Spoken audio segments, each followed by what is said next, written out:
Join me now with reaction, our New York Post columnist Miranda Devine and Peter Schweizer, president of the Government Accountability Institute. Miranda is the author of The Laptop from Hell. Peter is the author of Red-Handed. Both are bestsellers and must-reads. Thanks for joining us, both of you.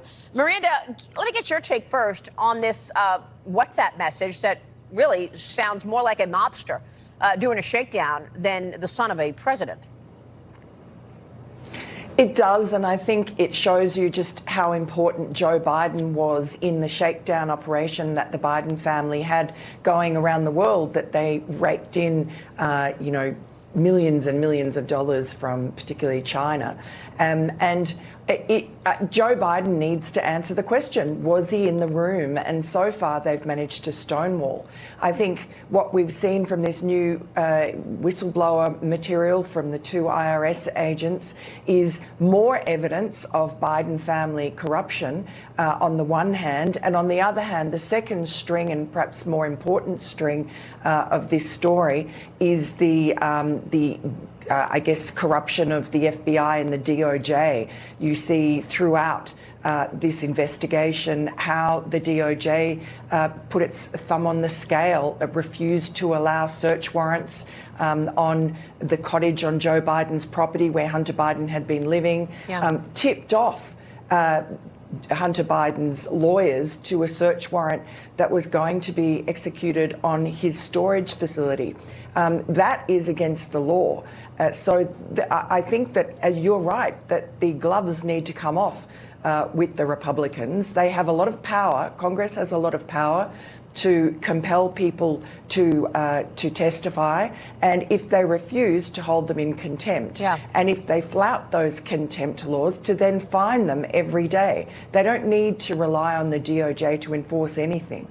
Very good point. Look, you both have broken so much news on this story. Peter, you broke a lot of this years ago about the Biden family influence peddling, and you've got new information this morning, breaking news on a cell phone that Joe Biden was using. Tell us about that.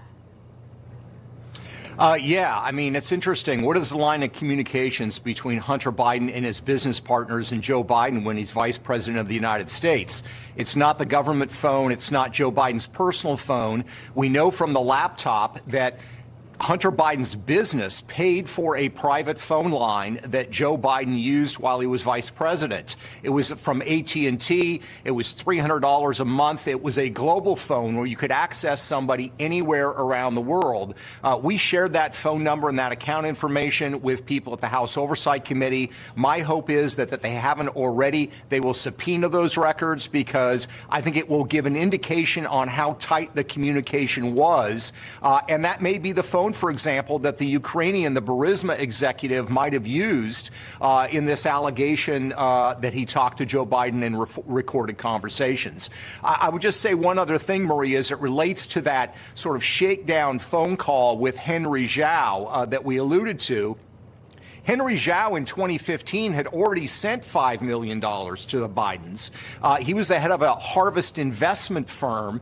And what's interesting is in the correspondence there, Hunter Biden again talks to Zhao in the context of this is a deal that's important to my family involving his father. Let's also keep in mind we fixate on the criminal element of this. We also have to focus on the espionage element of this. Henry Zhao paid $5 million to Hunter Biden from an account that was part of a company that he co-owned with the family of the Minister of State Security of China, who's in charge of the entire spy apparatus. And you see that in every deal that Hunter Biden did in China, these individuals that are sending him money have ties to Chinese intelligence. Unbelievable. We have to take a quick break and then talk more about that and these 17 recordings that the Burisma executive have.